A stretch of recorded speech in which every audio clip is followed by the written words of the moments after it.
Ушул комиссиянын мөөнөтүн 3 айга узартып бергиле. 30 сентябрда кайра жогорку кеңешке ушундай эле отчет менен чыгалы. Канча экономикалык ущерб келди Кыргызстанга, канча экологиялык ущерб келди, кайсы эшматпы, ташматпы же канадалык ишкерби камалды, кимиси канча суммадагы акчаны кусту. Ушундай деп атабыз да. Садыр Нуркожоевич, сизге конкреттүү 2 суроом бар.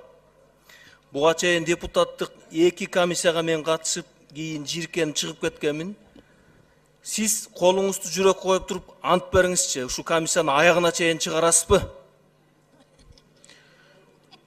Мен сизге абдан ишенгендиктен айтып атам да, Садык. Эгерде Карганбек Садыкович, эгерде токтом кабыл алып берип, бут тозбостон жардам берсеңиздер, мен аягына чейин чыгарам, мына жүрөккө коюп туруп колумду айтайын. Эгерде мен бир зыян келтире турган болсом, керек болсо атып да койсоңор болот. Мен распискада жазып берем керек болсо. Мен аягына чейин чыгарам деп турам мен. Эгерде силер колдосоңуздар. Садык Азамат, мен ошон үчүн сизге эртең менен кирип сөзүңүздү угайын деп анан стенограмма үчүн берип атам да.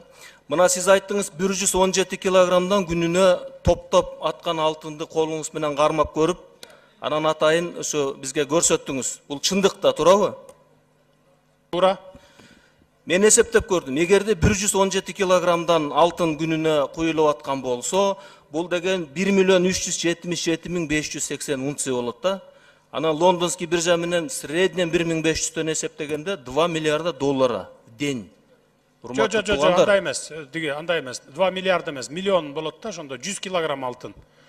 1 килограмм. Мен 1 жылдыгын айтып атам. 1 жылдыгын айтып атасыз. 1 жылдыгын айтып атам. 365 күнгө көбөйтүп туруп айтып атам.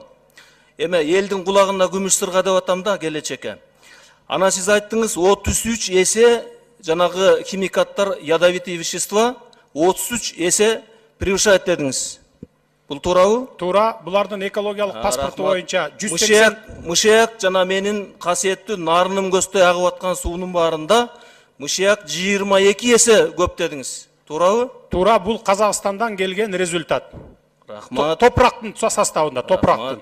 А сууда 2 эсе, 3 эсе, 8 эсеге чейин көп. 5-күнгө узартабыз деп чечим кабыл алганбыз, урматтуу депутаттар. Добуш бергенбиз, танапиз. Жума күнү жолугабыз.